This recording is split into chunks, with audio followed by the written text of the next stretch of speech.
Приветствую вас, друзья! На ваших экранах новости 17 альфа игры 7 Days to Die на канале Survagor. Меня зовут Руслан, и в этом выпуске мы разберем новое видео от Джоэла. Сегодня вы увидите тестирование глушителя, тестирование рэгдолла с зомби при оглушении, новую систему выносливости в работе, немного о том, как будет работать выносливость и здоровье, обновленный город Перриштон и другое. Видео на канале выходят нерегулярно, а потому, вы сами знаете, что нужно сделать. Поехали! В начале видео Джоэл сразу предупреждает, что работа над системой выбора пути следования и искусственным интеллектом зомби еще ведется, а потому просит не судить строго то, что мы увидим, так как тут будет много новых и старых багов, которые еще не исправлены. Итак, глушитель для пистолета и стелс. Первое, что показал Джоэл в этом видео, это новая модификация для пистолета, а именно глушитель. При установке глушителя ожидаемо меняется внешний вид пистолета, звук выстрелов также меняется на приглушенный, такой же, как и должен быть. В целом все выглядит как положено. Если посмотреть на характеристики пистолета, то можно увидеть, что до установки глушителя радиус шума составлял 14 метров, а после установки всего 4. Также после установки глушителя у пистолета снизились такие параметры, как урон и дальность поражения, что вполне логично. После выстрела из такого пистолета зомби, со слов Джоэла, не смогут определить, откуда был произведен выстрел, и следовательно не станут целенаправленно идти в вашу сторону. Тут, как я понял, сейчас работает следующая логика. Если ты стреляешь из бесшумного оружия в зомби, то он типа на выстрел реагирует, но определить, откуда ему прилетело, не может. А вот если по нему выстрелить из дробовика, то он сразу поймет, откуда выстрел, независимо от того, с какого расстояния мы стреляли. В то же время, если мы будем стрелять по зомби из дробовика, а в шаге от нас будет находиться другой спящий зомби, если он до сих пор не проснулся, то и после выстрела он этого не сделает. То есть система стелса пока что вообще не работает или работает совсем не очень. Как минимум на звуки зомби вообще не реагируют. Выстрелы по рукам в 17 альфе также будут регистрироваться как общий урон. Надеюсь, эту фишку не доведут до такого абсурда, как это было в Fallout 3, когда супермутанта можно было убить, выпустив ему очередь из автомата в большой палец руки. Также заметил, что количество наносимого урона совершенно не зависит от того, куда мы попадаем. То есть попадание в любую часть тела и даже в голову отнимает у зомби одинаковое количество очков жизни. Само собой происходит это потому, что мы видим раннюю версию новой системы повреждений, и модификаторы урона просто еще не прописаны, потому паниковать не стоит. Рэгдолл при оглушении зомби.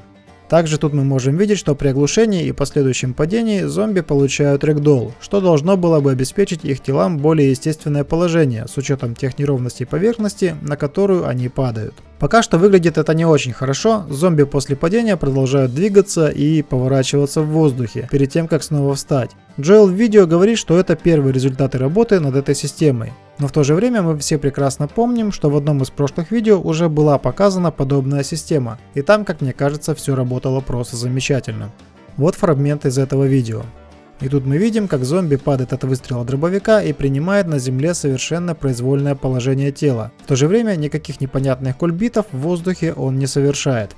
Это можно было бы списать на то, что в том видео у нас была ровная горизонтальная поверхность, а тут типа наклонная и неровная, но в этом же видео чуть позже отмороженный дровосек на совершенно ровной поверхности исполняет тот же брейкданс, как собственно и некоторые зомби в здании. Короче, что-то тут не так. Давайте спишем это на ранние результаты и пока забудем то, что видели.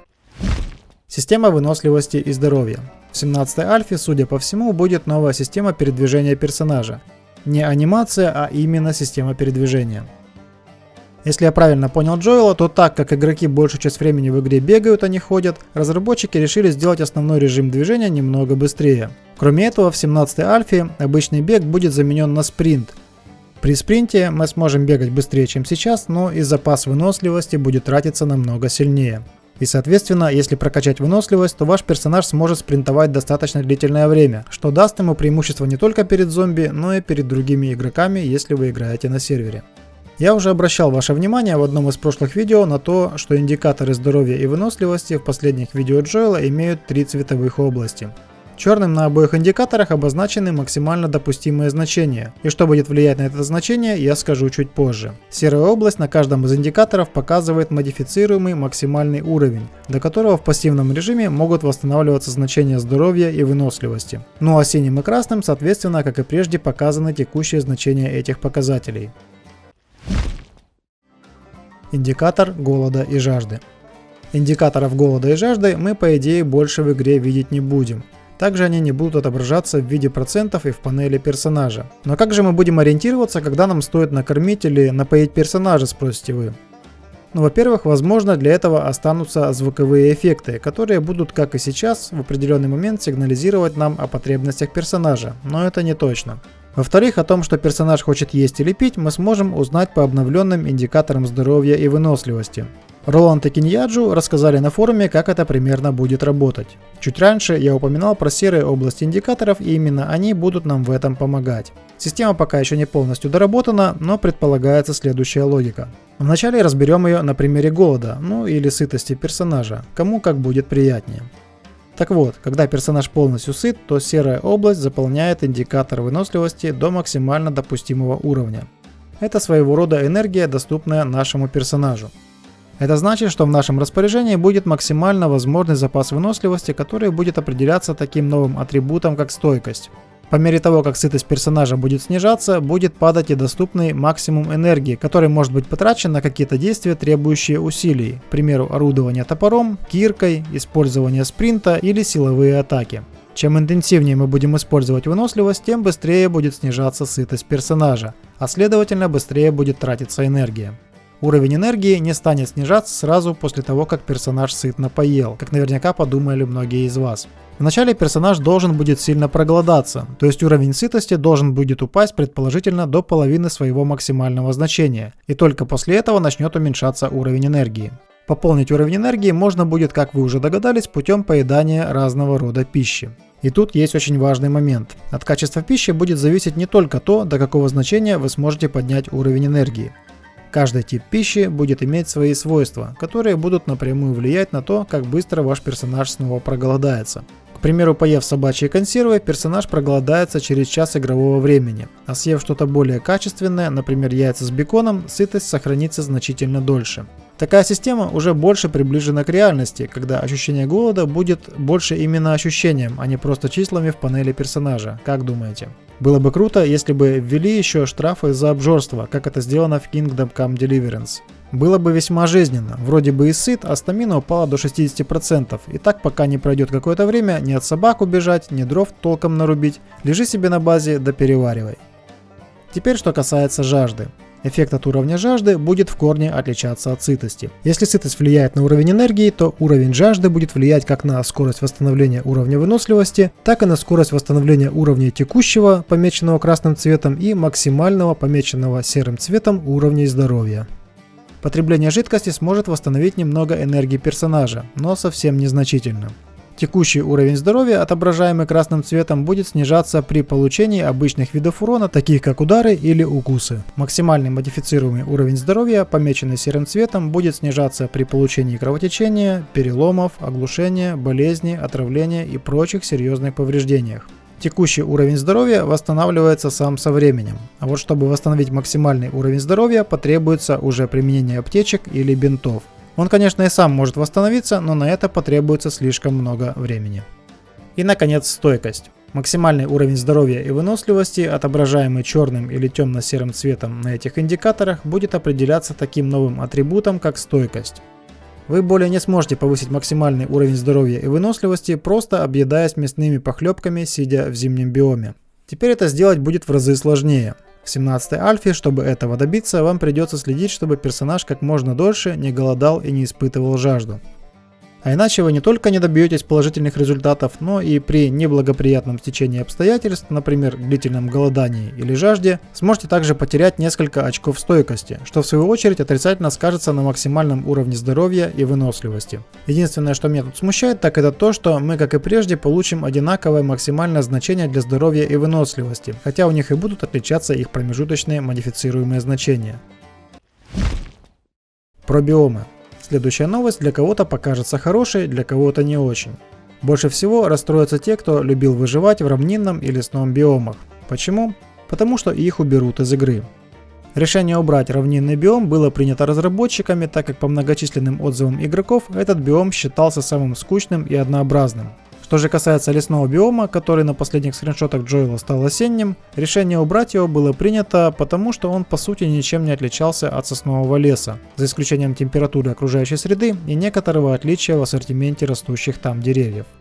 Но не спешите рыдать, кричать и кидаться тапками, как вы это любите. Эти биомы не совсем будут убраны из игры. Они станут вкраплениями других биомов, так сказать, суббиомами. Так, например, в пустыне могут появиться участки равнинного биома, а в сосновом лесу можно будет встретить участки обычного леса. Тем более новый шейдер ландшафта позволит органично смешивать биомы разного типа между собой, что обеспечит плавный переход между ними и более естественный вид. Со слов Джоэла, после выхода 17-й альфы мы просто не заметим пропажи парочки биомчиков, настолько все хорошо и прекрасно будет выглядеть.